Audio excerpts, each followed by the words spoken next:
semangat tambah manis bunga yen kelakonnya dengan selirane ora bakal atiku kakewang lian yen si podang handut tati kepranan neremandhan ikusan saya Pika kepulo tepen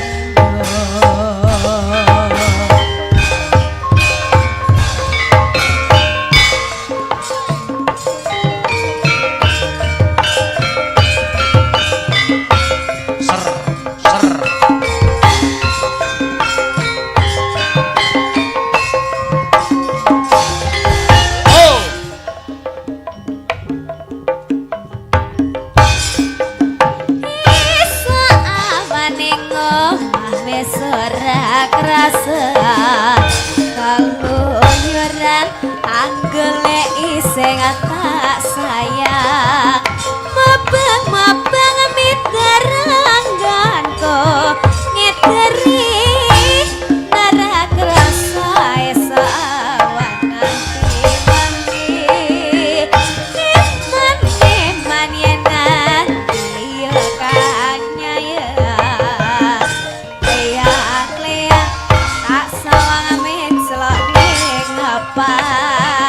kekencangan taringgi saka kantoman sarwi ngoceh dheweke ngalih soal ilukai tasuan bat sekiji pandang kuning agame pikir aku komik seret tirang tak semangat tambah manis ibu bunga yang kakonnya sirane harap bakal hatiku kakebang lihat yang si podang andut tadi kepranan noramandan ikusan saya Pika kulo teben. Terima kasih Deniken. Podang kuning sing nembang kebayake ya kuning. Wah. Kuning saka Mengkuwerdi lumakuwa kanthi wening. Aja sok menga-mengu ning fokus. Ngono ha. Deniken statuse bubar jalan-jalan kembali tak delok. Jane ning Bali aku titip aku. Titip asbak sing bentuk anu lho. Nyeni niku lho Mas. Napa? Nyeni. Nyeni. Betul. Tempat buang air seni. Mbak Ikar, yuk jumeneng. Spote sing anyar ki lho. Mangga yo, Mbak Ikar jumeneng yuk.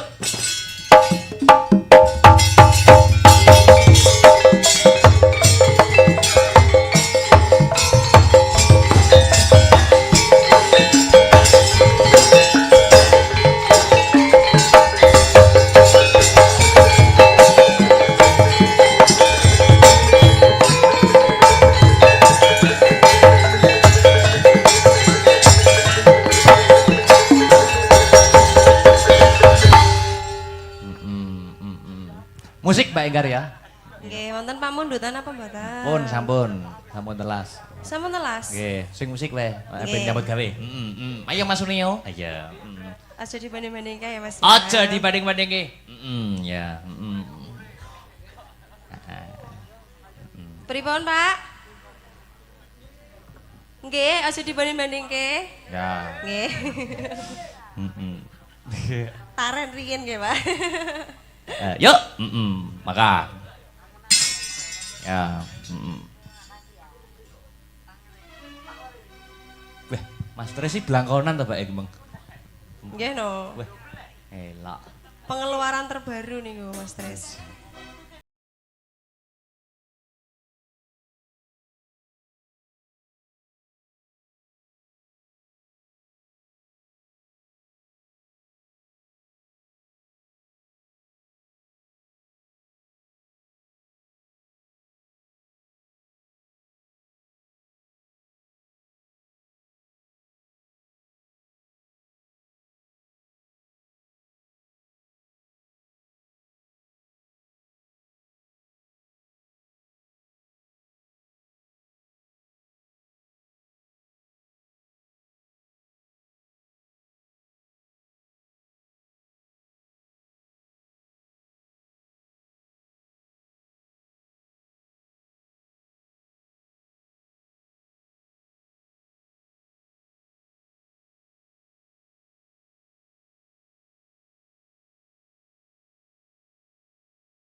Terus Mbak Enggar ke dolan ning Solo. Jajan pancong ya mesti, ya toh? Nggih. Oh, statusnya jajan pancong. Niliki anu niku lho, niliki bose. Ndak nakal engko ning kono.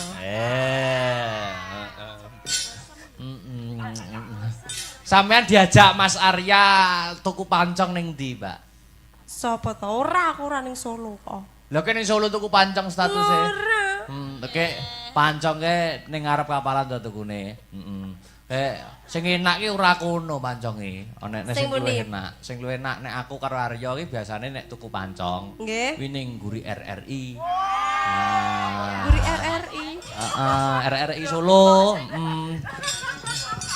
Wi panconge cong tenan. Yo untuk kelakan yo.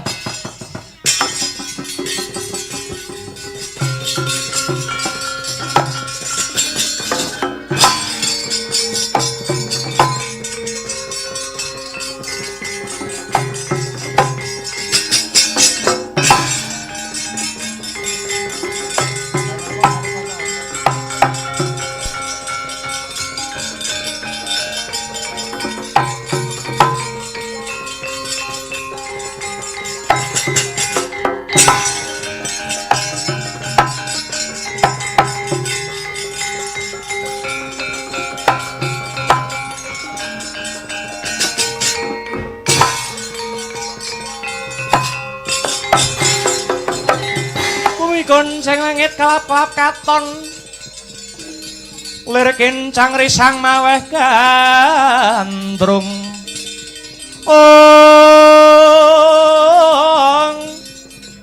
sabarang katulu wukir moyak mayik risang bali wurlu maris agandrung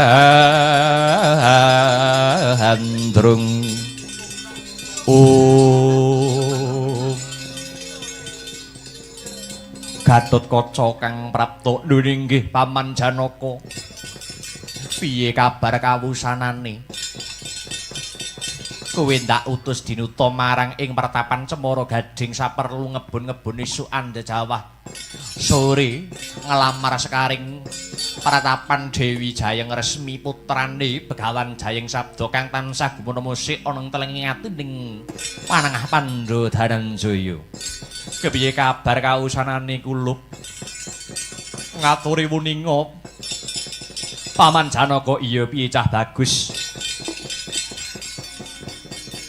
Kula sampun sowan wonten ing pertapan Cemara Gading. Kepara ingkang badhe ngayonaken Endang Jayeng Resmi mboten ngemungaken kula. Lah banjur sapa wae Kang Rayantasena anglamaraken dhateng kagem putra paduka inggih menika Bambang Wisanggeni. Bapa Pandhita Durna anglamaraken kagem putra Nalendra ing Ngastina. Nuwun inggih Raden Anom Lesmana Mandra Kumara lawan Kakang ing Trajutresna Kakang Bomanara Kasura nuwun inggih Kakang Stija inggih badhe ngayonaken Endang Jayeng Resmi. Pungkasaning rembug Endang Jayeng Resmi ngadani Giri Sayembara wonten syarat kang sarta sarananipun mbok menawi badhe anggarwa Endang Jayeng Resmi. Gatotkaca kula wonten dawuh Paman mara diage syarat saranane duduhna marang pamanmu Janaka enggal tak upadine. Paman kaya piye cah bagus? Inggih enjing inggih sonten Paman Janaka kasembadan ingkang jinangka badhe njatu krama Dewi Jayeng Resmi sekaring pertapan Cemara Gading menawi saged mujuti inggih menika wujudipun cupu manik gambar bumi.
minggar mingguring ukara akarana karanan maradi siwi akarana karanan maradi siwi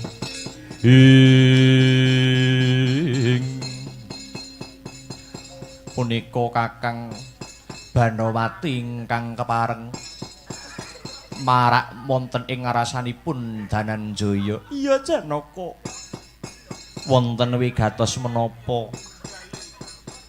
Mosik to, kowe kok ana ing tengahing dalan kene.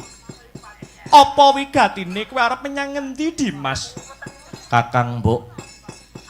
Kula badhe nyuwun pangestu dhateng jengandika Kakang Mbok. Lho, kok njaluk pangestu menang Banowati? Mboten gantalang dangu malih kula badhe kirim ulem teng jenengan. Lho. Ulem apa? Kula badhe jatuh krama malih. Karo sapa? Kalian putranipun Begawan Jayeng Sabda ing pertapan Cemara Gading inggih ingkang awewangi Endang Jayeng Resmi.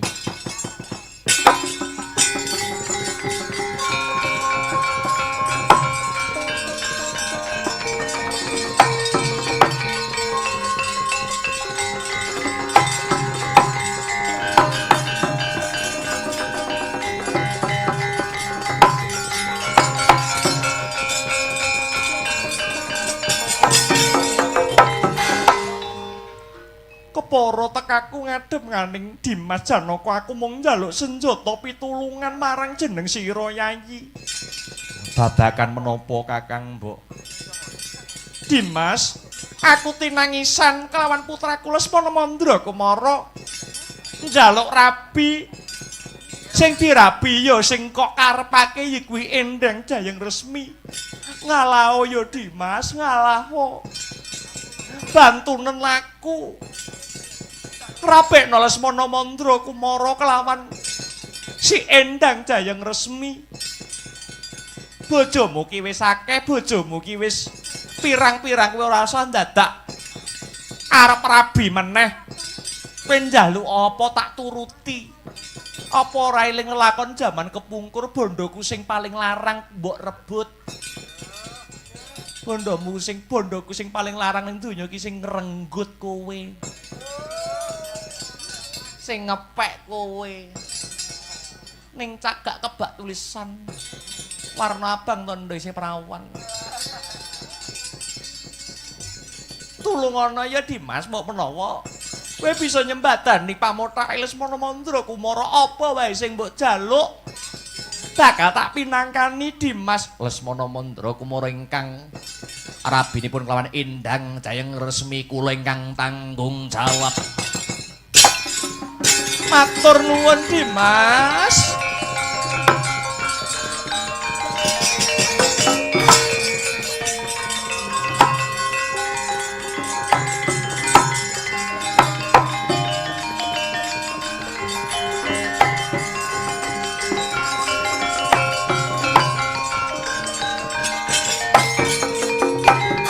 Piye to iki piye?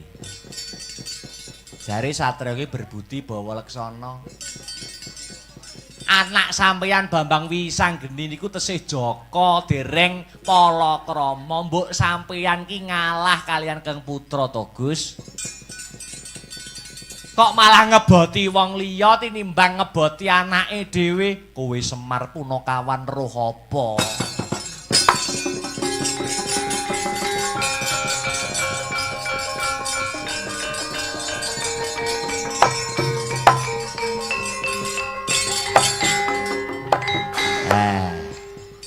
Sing penting Semar Badranaya wis ngandani, sing penting aku wis nuturi. Ewadene tetep ngeyel, tetep merangkel. Ing tembe mburine yen ana apa-apa Semar ora tanggung jawab. Tak balik ning Karang Kademel tak mulih. Aku ki meng macak sewengi yo nggur metu iki tok. Tanggung dhewe perkarane.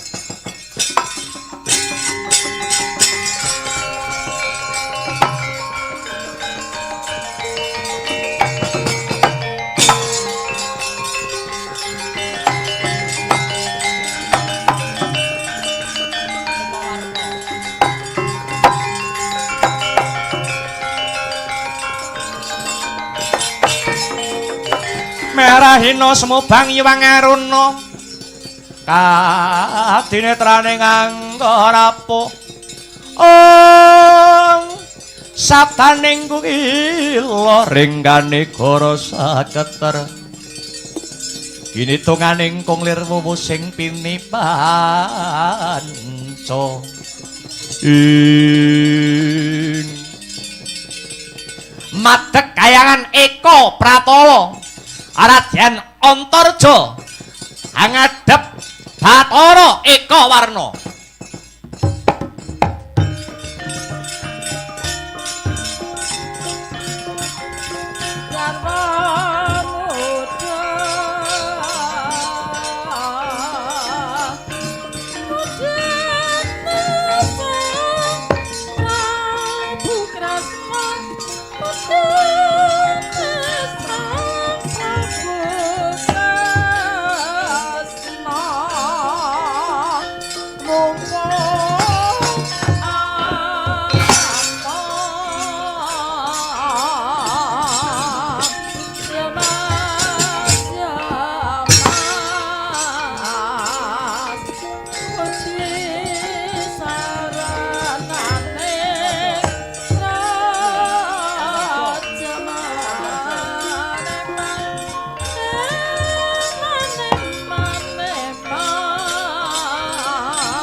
Yata larata saking godha sakura kula yen atane mutusa sang sri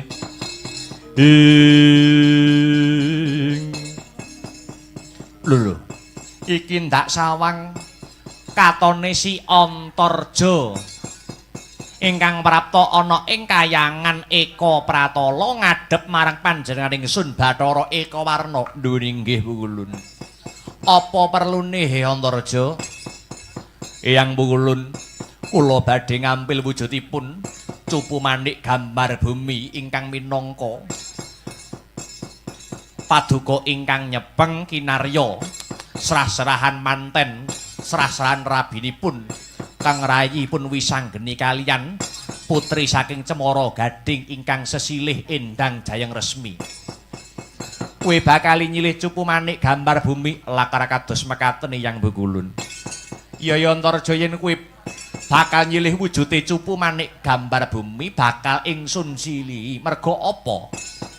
Dasarku nyilihi marang si Antarja amarga sejatine cupu manik gambar bumi kuwi dudu duweke sapa-sapa kejaba mung duweke simbahmu dhewe Bathara Hananta Boga.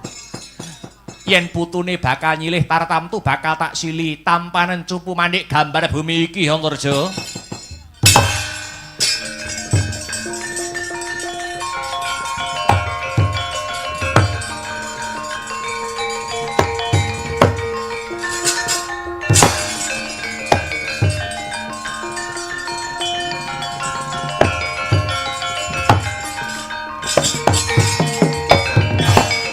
Aturaken sembah nuwun Eyang Pukulun sampun minangkani pamutahipun Kang Rayi Bambang Wisanggeni. Iya padha-padha Antarja.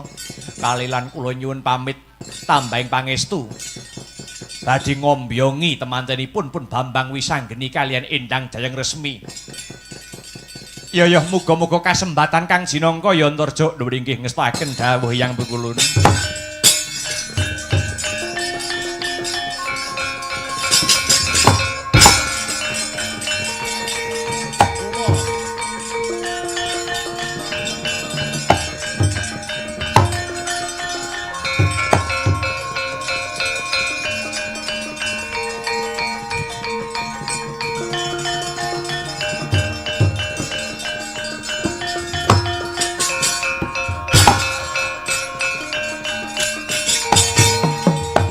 Weh, ladalah iki ndak sawang putuku bocah bagus Nalendra Traju Trisna Bama Narakasura.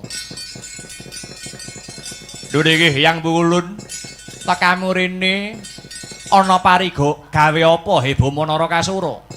Kula badhe ngampil wujudipun cupu manik gambar bumi.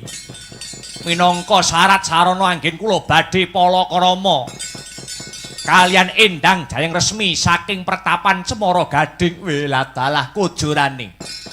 Kowe kedisikan karo Antarja. Antarja wis nyilih dhisik marang panjenengan ingsun arep kanggo syarat sarana rabine si Wisanggeni. Weladalah Antarja aja mlayu.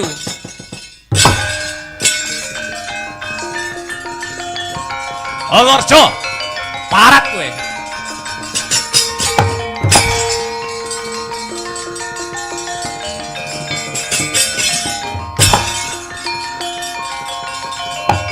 Antarja manik.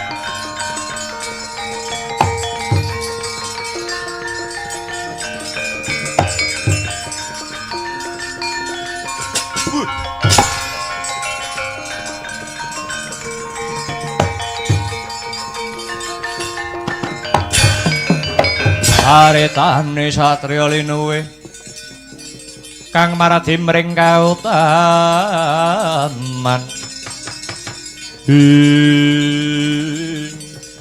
Kowe maling kowe. Kowe maling. Arepmu piye Kakang Buma Narakasura? Balekke wujude cupu manik gambar bumi tak jaluk. Sing dadi manten Endang lawan Endang Jayeng Resmi kudu panjenengan ingsun.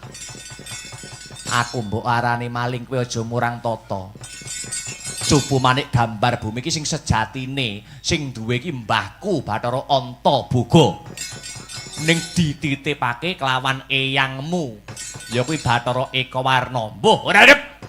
Cupu manik gambar bumi tetep tak jaluk. Ndak wenehke Kakang Buma Narakasura bareng pecahing dodok. Ngecak pirang dina ladene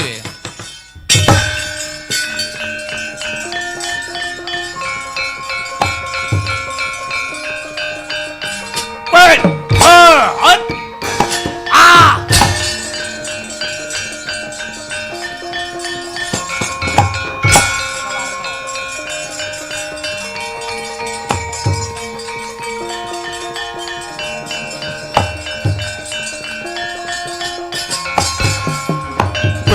Adalah putuku diajar di polo gantang karo si Antarja. Aku kang dadi mbae ora mung meneng wae. Aku ora bakal negake putuku Buma Narakasura Antarja. Cupu manik gambar bumi balekno.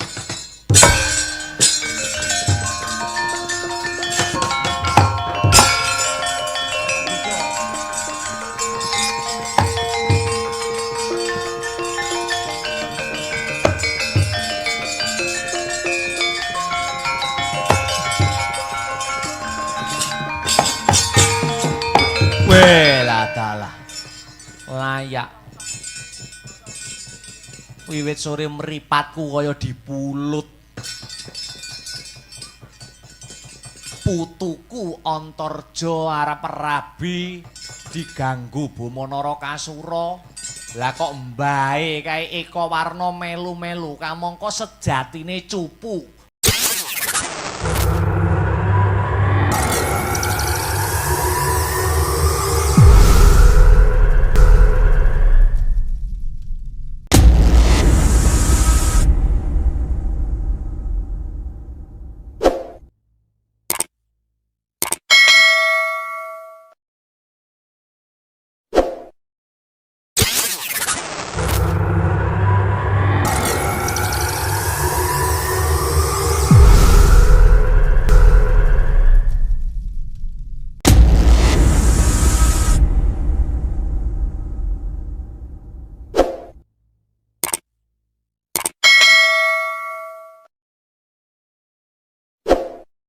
Niliki anu niku lho, niliki bose. Ndak nakal engko ning kono. Sampean diajak Mas Arya tuku pancong ning ndi, Mbak? Sopo to? Ora aku ora ning Solo kok. Lha kene ning Solo tuku pancong statuse. Ora. Oke, pancongke ning ngarep kapalan to tukune. Sing enak ki ora kono panconge. Ana nek Sing sing luwih pundi? enak. Sing luwih enak nek aku karo Arya ki biasane nek tuku pancong. Nggih. Kuwi ning Guri RRI. Nah. Guri RRI. Heeh, RRI Solo. Wi panconge cong tenan. Yo nutuk kelakan yo.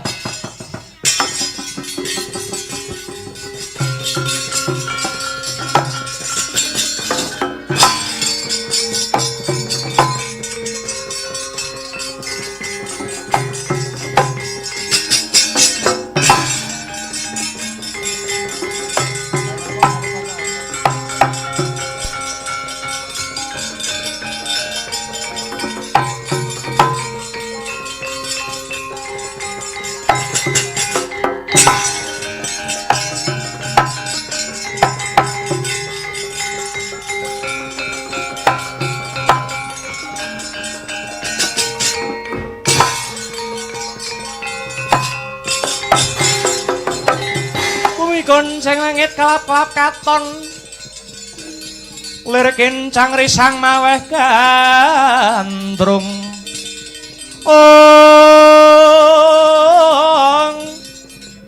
sabarang katulu wukir moyak mayik risang bali werlu maris agandrung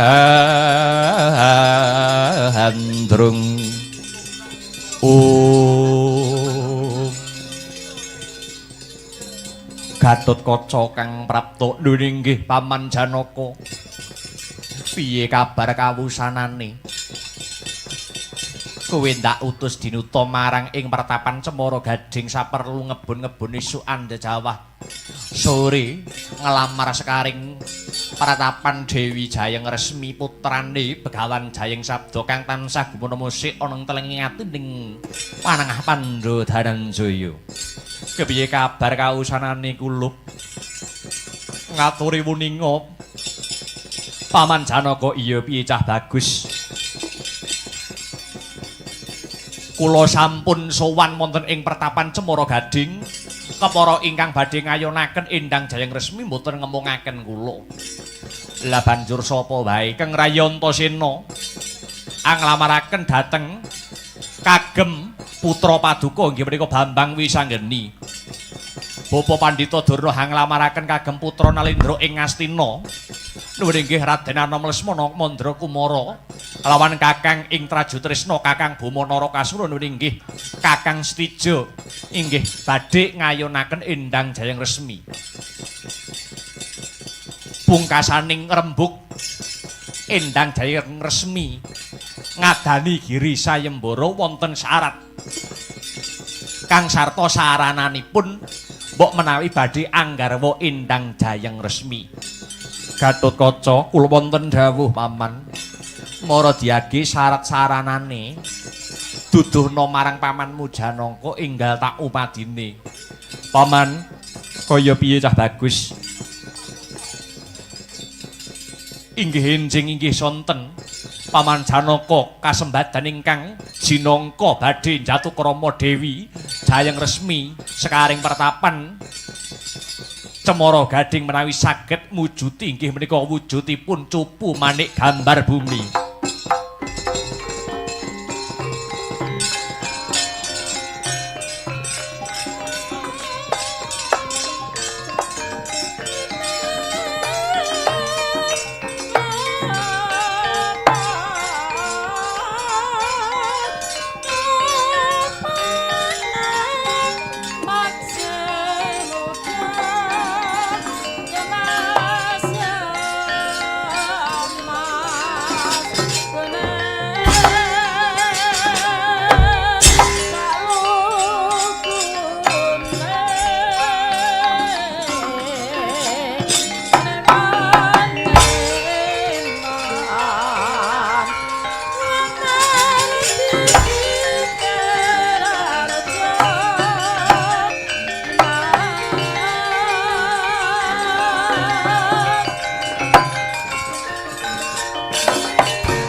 Minggarwing goreng ukara akarana karanan marati siwi Akarana karanan maradi siwi ing punika Kakang Banowati ingkang kepareng marak wonten ing ngarasanipun Dananjaya. Iya Janaka. Wonten wigatos menapa? Kosek to, kowe kok ana ing tengahing dalan kene. Apa wigatine kowe arep menyang ngendi, Dimas? Kakang Mbok. Kula badhe nyuwun pangestu dhateng jengandika Kakang Mbok. Lho, kok njaluk pangestu menang Banowati? Mboten gantalang dangu malih kula badhe kirim ulem teng jenengan. Lho. Ulem apa? Kula badhe jatuh krama malih. Karo sapa? Kalian putranipun Begawan Jayeng Sabda ing pertapan Cemara Gading nggih ingkang awewangi Endang Jayeng Resmi.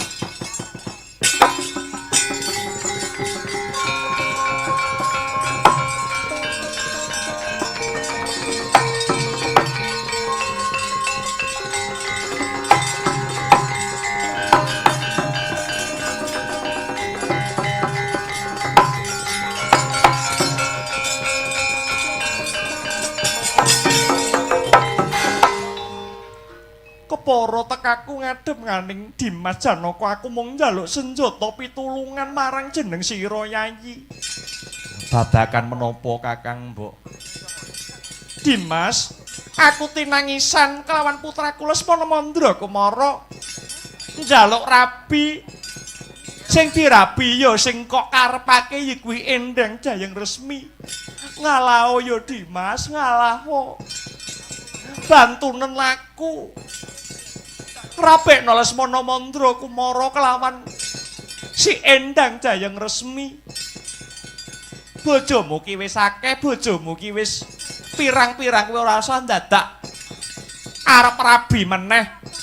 Kowe njaluk apa tak turuti. Apa ora eling lakon jaman kepungkur bondoku sing paling larang mbok rebut. Bondoku sing paling larang ning donya ki sing ngrenggut kowe. Sing ngepek kowe ning cagak kebak tulisan warna abang tondo isih perawan. Tulungono ya Dimas, mau menawa kowe bisa nyembadani pamotake Lesmana Mandra Kumara apa wae sing mbok jaluk bakal tak pinangkani Dimas. Lesmana Mandra Kumara ingkang rabinipun kelawan Endang Jayeng Resmi kula ingkang tanggung jawab. Matur nuwun Dimas.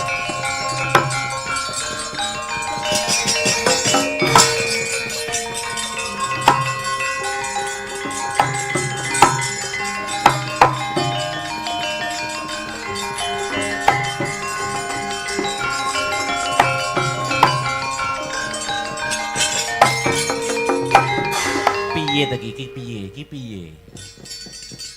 Jare Satria iki berbudi bawa leksana. Anak sampeyan Bambang Wisanggeni niku tesih Jaka dereng Palakrama. Mbok sampeyan ki ngalah kalian Kang Putra to, Gus. Kok malah ngeboti wong liya tinimbang ngeboti anake dhewe. Kowe Semar Punakawan roh apa?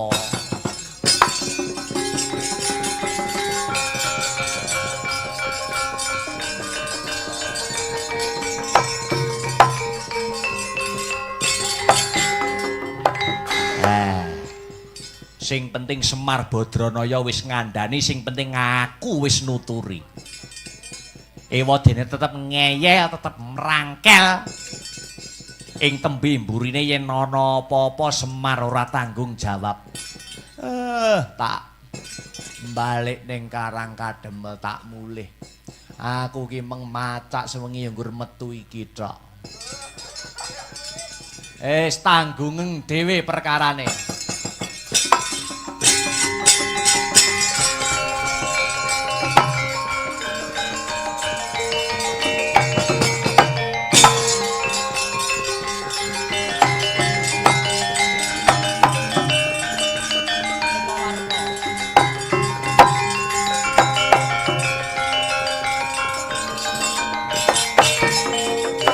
merahina semubang Hyang Aruna kadinetrane nganggo rapuh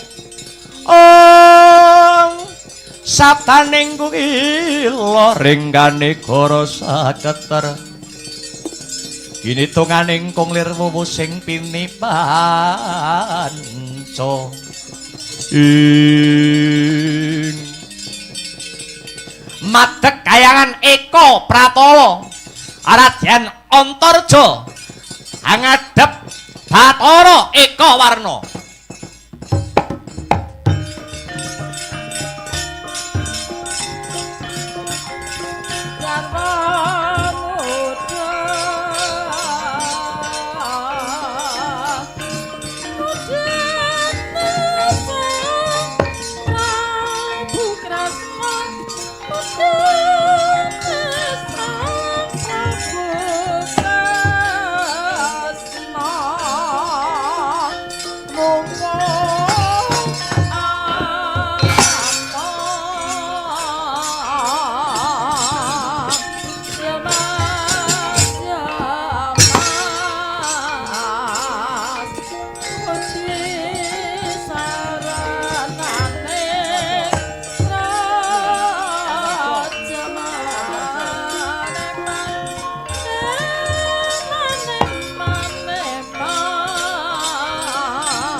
Yata larata saking Gudha Sakura kula yen atane mutusa sang sri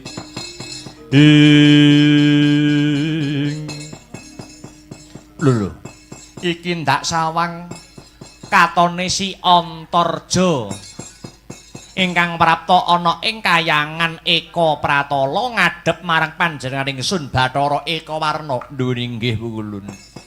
Apa perlune he Antarja? Eyang Pukulun, kula badhe ngampil wujudipun cupu manik gambar bumi ingkang minangka paduka ingkang nyepeng kinarya serah-serahan manten, serah-serahan rabinipun kang rayipun wisanggeni kaliyan putri saking Cemara Gading ingkang sesilih endang Jayeng Resmi. Kowe bakal nyilih cupu manik gambar bumi lakar kados mekaten Hyang Pukulun. Ya Antarja yen kowe bakal nyilih wujude cupu manik gambar bumi bakal ingsun silihi merga apa? Dasarku nyilihi marang si Antarja amarga sejatine cupu manik gambar bumi kuwi dudu duweke sapa-sapa kejaba mung duweke simbahmu dhewe Bathara Hanantaboga. Yen putune bakal nyilih tartamtu bakal tak sili tampanen cupu manik gambar bumi iki Antarja.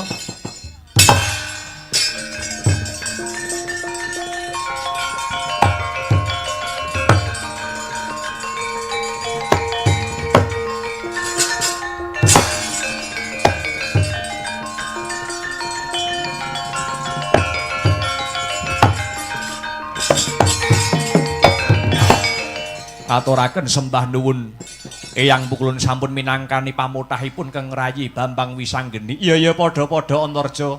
Kalilan kula nyuwun pamit tambahing pangestu badhe ngombyongi temantenipun pun Bambang Wisanggeni kalian Endang Jayeng Resmi.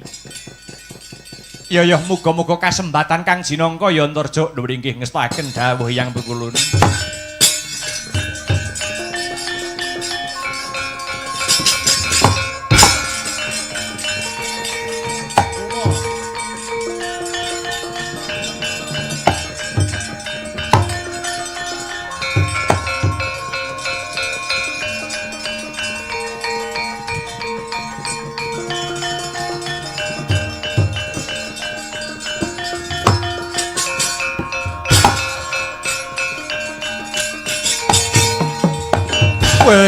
Dalah iki ndak sawang putuku bocah bagus Nalendra Traju Trisna Bama Narakasura.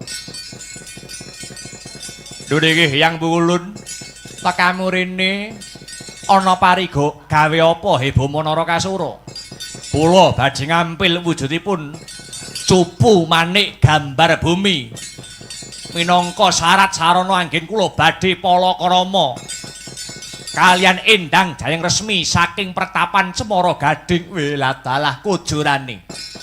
Kowe kedisikan karo Antarja.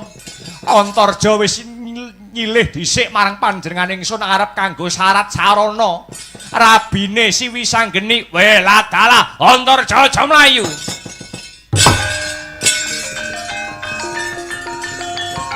Antarja, parat kowe.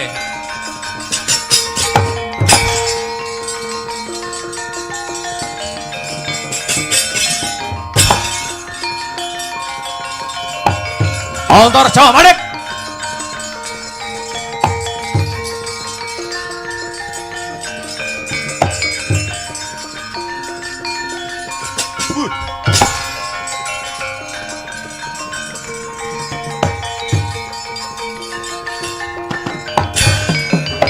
Aretane satriya linuwe kang maradi mring kautaman.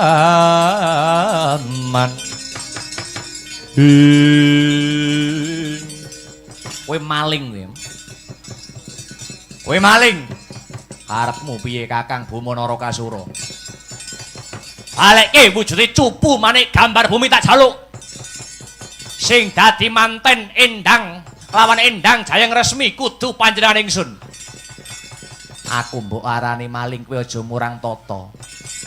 Cupu manik gambar bumi iki sing sejatine sing duwe iki mbahku Bathara Antaboga. Ning dititipake kelawan eyangmu ya kuwi Bathara Ekawarna. Mbuh ora arep. Cupu manik gambar bumi tetep tak jaluk. Ndak wenehke Kakang Buma Narakasura bareng pecahing dada. Ngecak pirang dina ladene kowe.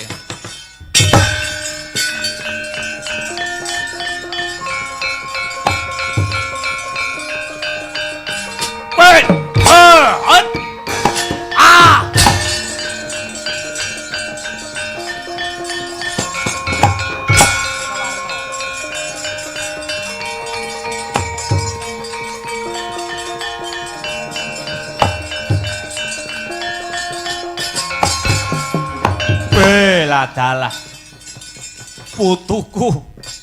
putuku diajar di polo gantang karo si Antarja. Aku kan dadi mbae ora mung meneng wae.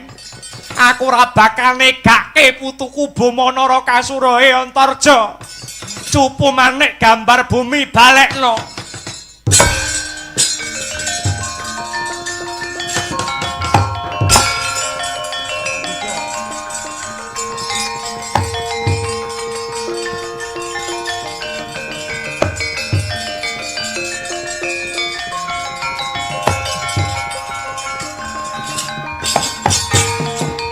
Weladalah layak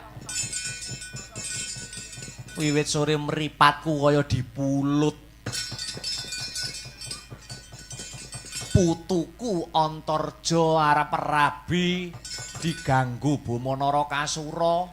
Lah kok mbae kae Ekawarna melu-melu kamangka sejatine cupu manik gambar bumi iki sing duwe panjenengan ingsun Bathara Antaboga. Nom musuhe nom tuwa musuhe tuwa. Ekawarna aja ngaru-ngaru wus tuwa musuhe tuwa adepana Bathara Antaboga. Ekawarna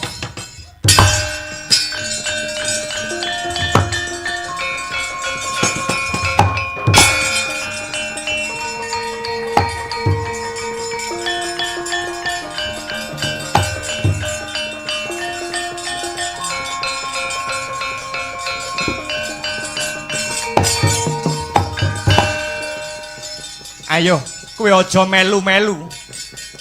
Kareben Siwi Sanggeni sing rabi, ora usah mbok jaluk cupu manik gambar bumi iki duweke Bathara Antaboga. Aku tetep ngewangi putuku Buma Narakasura nganti kukuting jagat. Antarja bakal tak pateni. Putune musuh putu mbae musuh padha mbae.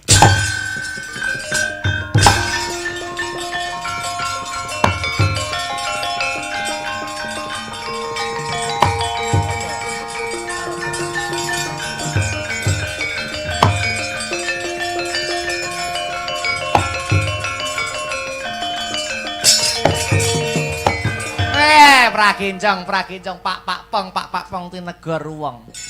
Piye ke? Eger do gelut. Bomo Antarja, Eka Warnanta buka madhek.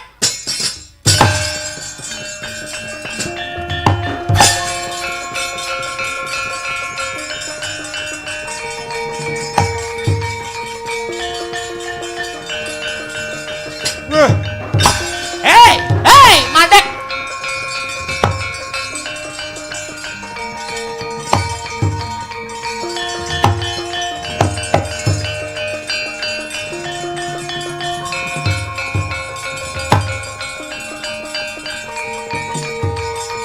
Madhek.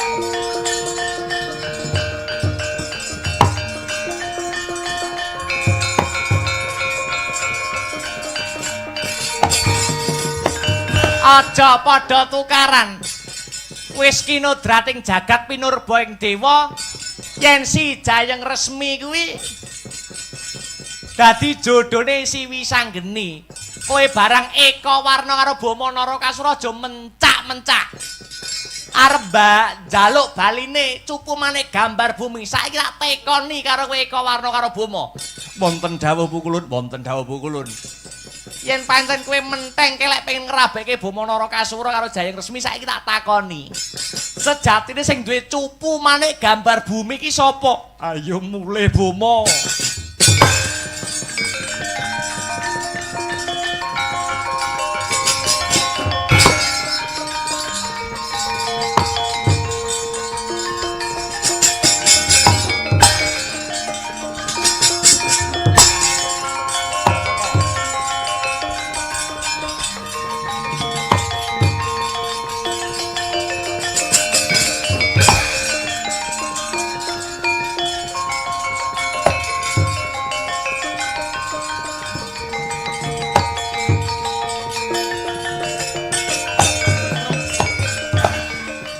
Antarja kowe tak katone krungu kabar aku. Kowe wis mondhong wujude cupu manik gambar bumi. Nuwun inggih paman. Wulungna aku. Aku wae sing ngrabekke si Wisanggeni kelawan si Jayeng Resmi. Aku sudarmane, aku bapake. Wulungna cupu manik gambar bumi tak rabekke dhewe si Wisanggeni kelawan si Jayeng Resmi. Monggo kula aturi nampi paman.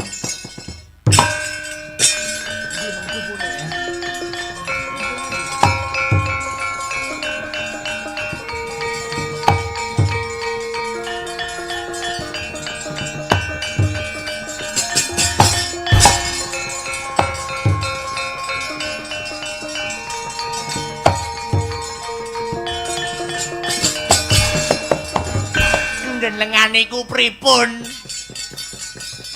Pripun piye to, Truk? Kok sampean wulungke teng Ndara Janaka? Lah kuwi bapake Wisanggeni sing luwih wenang ngrabekke si Wisanggeni karo Jayeng Resmi. Ya nek ngrapeni anakene ora. Loh kowe kok kandha kaya mengkono nganggo dasar apa, nganggo wewaton apa? Ndara Janaka niku disambati Dewi Banawati pengen ngrabekke si Lesmana Mandra Kumara.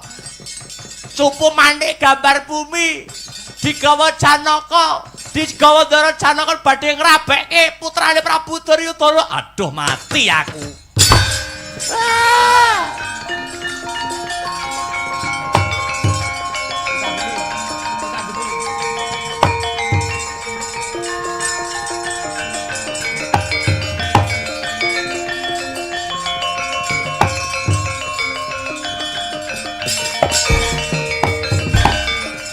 Bambang Wisanggeni, piye Kakang?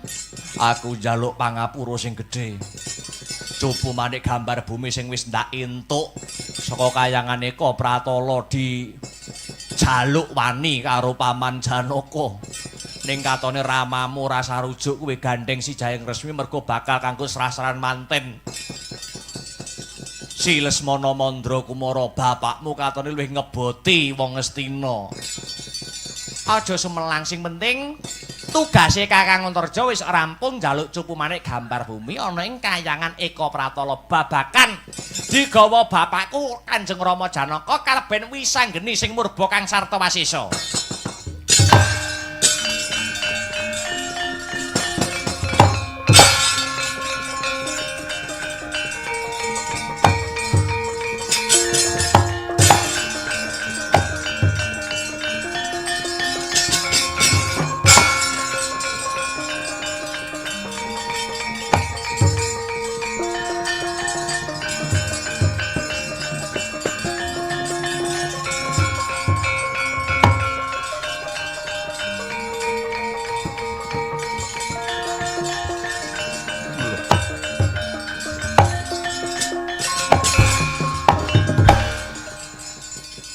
Wisanggeni. Iya Rama.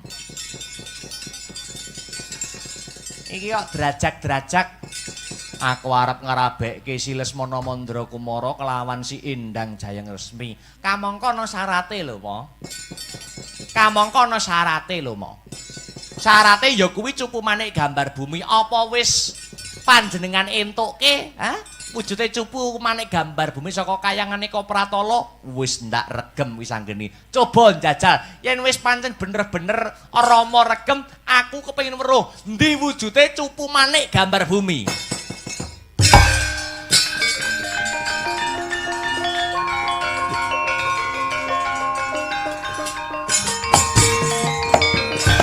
Piye? Ora ana. Mau ki wis ndak gawa ki. Mosok jiglok ning dalan. Iki ta wujude cupu manik gambar bumi. Lah kok wis mbok gawa. Kowe maling Wisanggeni. Mara gage balekno cupu manik gambar bumi marang ramamu. Ora iso. Nek pancen iso ayo rebuten. Yen pancen Wisanggeni kleru, kasil mbok rebut. Ning yen pancen Wisanggeni ana ing dalaning bebener bakal ora bisa mbok rebut. Yen pancen si Jayeng Resmi iki jodhone Wisanggeni ora kurang dalan, kurang ajar tak rebut cupu manik gambar bumi. Gundala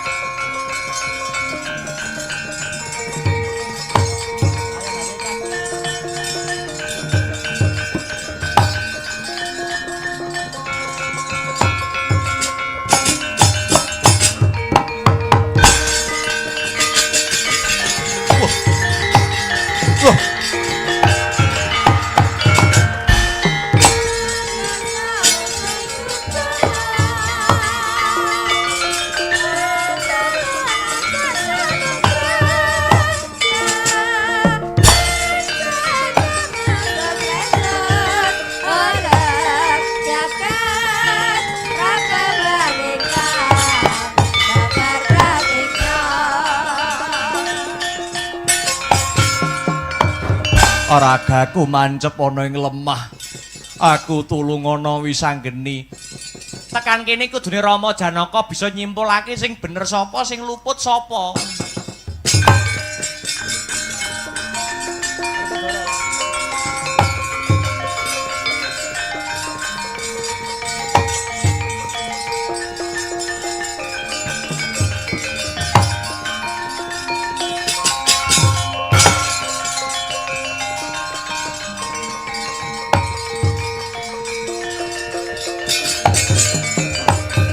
Samu barang iki ngunduh wae ing pakarti, ngene. Janaka, kula wonten dawuh Kaka Prabu. Kowe ngrumangsani luput apa ora? Anakmu ki wis Jaka wis wancine rabi, rabekno, aja malah ngeboti wong liya. Nun inggih kula nyuwun lumunturing samudra pangaksami. Ngono kuwi lho, iki angger pethuk Banowati mlinger kiblatmu kok. Angger Banowati wis ning ngarepmu karo kembene rada kendho, kathoke ngapret. Iki wis kuwur sing dadi pikiranmu. Kowe iki satriya aja nganti kelangan kiblat ing kautaman, tapamu banter ngibadahmu kenceng kok. Kowe kok terpengaruh karo mandul-manduling payudara, sumilaking mentis kang putih, piye? Kula nyuwun ngapunten. Kula nyuwun tobat. Tobat tenan apa ora? Mau ge STMJ, salat terus maksiat jalan. Kula sampun tobat. Yen tobat tak usadani seksenana keh anakmu arep rabi, mosok bapake ndak teko.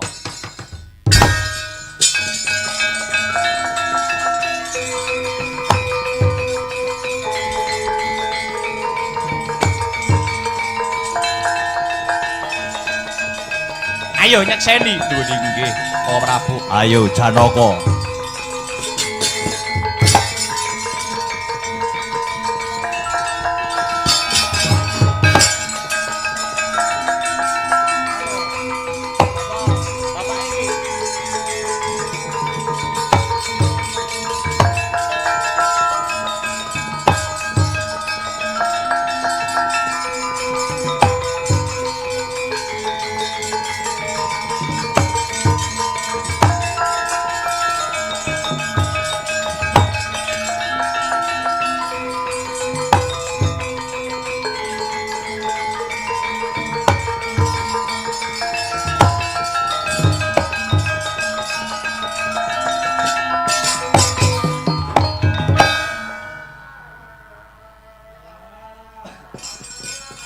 sampun kinudrating jagat pinurba ing dawa pinesting widi. Mugi-mugi bebrayane anakku si Jayeng Resmi kelawan Wisageni sakinah mawadah warohmah kaya dene Kang Mas kula, Kang Mas Anjar kelawian Mbak Yu Puji. Mugi tansah atut runtut reruntungan, pinaringan momongan, satemah saged dados keluarga. Netepi tembung baiti janati rumahku surgaku.